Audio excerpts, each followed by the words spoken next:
300 से अधिक चीनी सैनिक 17,000 फीट ऊंची चोटी पर कब्जे की फिराक में, ठीक वैसे ही जैसे 1999 में कारगिल में पाकिस्तानी सेना ने किया था।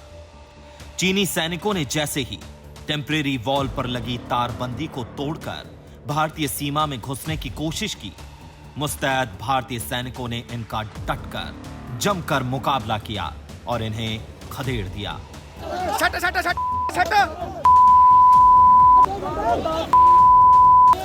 तारो तारो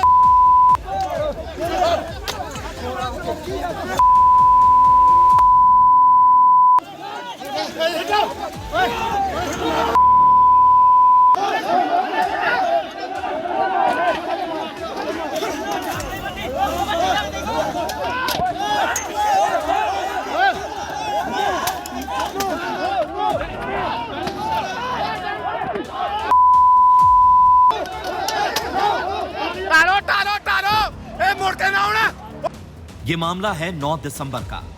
अरुणाचल के तवांग के यांगत्से में चीनी सैनिकों ने घुसपैठ करने की कोशिश की और उसके बाद हुई भारत और चीन के सिपाहियों में झड़प। ये जो वीडियो आप देख रहे हैं, ये उसी झड़प का वीडियो बताया जा रहा है जो लगातार सोशल मीडिया पर वायरल हो रहा है। भारत के जवाबी हमले के बाद 11 दिसंबर को फ्लैग मीटिंग हुई और मसला शांत हुआ। विवाद वाली जगह से फिलहाल दोनों देशों की सेनाएं हट गई हैं। चीन को ऐसे एक्शन के लिए मना किया गया है और शांति बनाए रखने को कहा गया है। कूटनीतिक स्तर पर भी मुद्दा उठाया गया। राजनाथ सिंह ने लोकसभा में कहा, हमारी सेनाएं भौमिक अखंडता को सुरक्षित रखने के लिए प्रतिबद्ध हैं, किसी भी प्रयास को रोकने के लिए तत्पर हैं। इस गरिमामयी सदन को अरुणाचल प्रदेश के तवांग सेक्टर में हमारी सीमा पर 9 दिसंबर 2022 को हुई एक घटना के बारे में अवगत कराना चाहूंगा।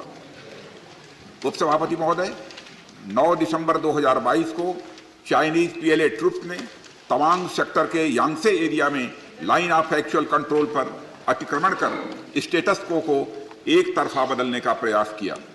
चाइना के इस प्रयास का हमारी सेना ने दृढ़ता के साथ सामना किया। उपसभापति और सदन को यह भी बताना चाहूंगा, इस फेस ऑफ में हाथापाई भी हुई और भारतीय सेना ने बहादुरी से पीएलए को हमारी टेरिटरी में अतिक्रमण करने से रोका और उन्हें उनकी पोस्ट पर वापस जाने के लिए मजबूर कर दिया। इस झड़प में दोनों ओर के सैनिकों को कुछ चोटें आई हैं। उपसभापति महोदय, मैं इस सदन को यह बताना चाहता हूं कि हमारे किसी भी सैनिक की न तो मृत्यु हुई है और न ही कोई गंभीर रूप से घायल हुआ।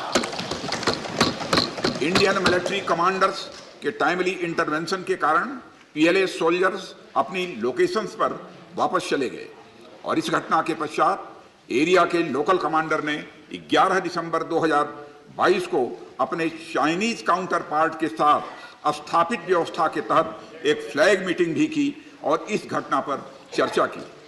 चीनी पक्ष को इस तरह के एक्शंस के लिए मना किया गया और सीमा पर शांति बनाए रखने के लिए उन्हें कहा गया। इस मुद्दे को चीनी पक्ष के साथ कूटनीतिक स्तर पर भी उठाया गया है। उपसभापति महोदय, मैं इस सदन को आश्वस्त करना चाहता हूं कि हमारी सेनाएं हमारी भौमिक अखंडता को सुरक्षित रखने के लिए पूरी तरह से प्रतिबद्ध हैं और इसके खिलाफ किसी भी प्रयास को रोकने के लिए सदैव तत्पर है। मुझे विश्वास है कि यह सदन हमारी सेनाओं की वीरता और साहस को एक स्वर से समर्थन देगा और अध्यक्ष महोदय, मैं आश्वस्त हूं कि यह संसद बिना किसी संशय के भारत की सेना की क्षमता, शौर्य, पराक्रम और प्रतिबद्धता का भी अभिनंदन करेगी। रक्षा मंत्री के बयान के बाद चीन ने भी अपना बयान जारी किया। न्यूज एजेंसी एएफपी के मुताबिक चीन ने कहा, भारतीय सीमा पर हालात स्थिर हैं। हमने भारत से कहा है कि वो सीमा पर शांति स्थापित करने में हमारी मदद करे। वहीं शाम तक चीनी सेना के एक प्रवक्ता का भी बयान सामने आया। चीनी सेना पीएलए के वरिष्ठ अधिकारी और वेस्टर्न थिएटर कमांड के प्रवक्ता लोंग शाओहुआ ने कहा, भारतीय सैनिकों ने अवैध तरीके से बॉर्डर क्रॉस किया और चीनी सैनिकों के रास्ते में आए, जिससे दोनों ओर से विवाद बढ़ गया। हमने पेशेवर तरीके से मानकों के तहत मजबूत जवाबी कार्रवाई की, जिसके बाद सीमा पर हालात स्थिर हुए।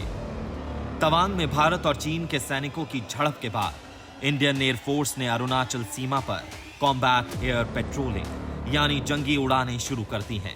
तवांग में हुई झड़प से पहले भी चीन ने अरुणाचल सीमा में अपने ड्रोन भेजने की कोशिश की थी। इसके बाद इंडियन एयरफोर्स ने तुरंत अपने लड़ाकू विमान अरुणाचल सीमा पर तैनात किए थे। अब देखना यह है कि क्या चीन अपनी इन नापाक हरकतों से बाज आता है या नहीं।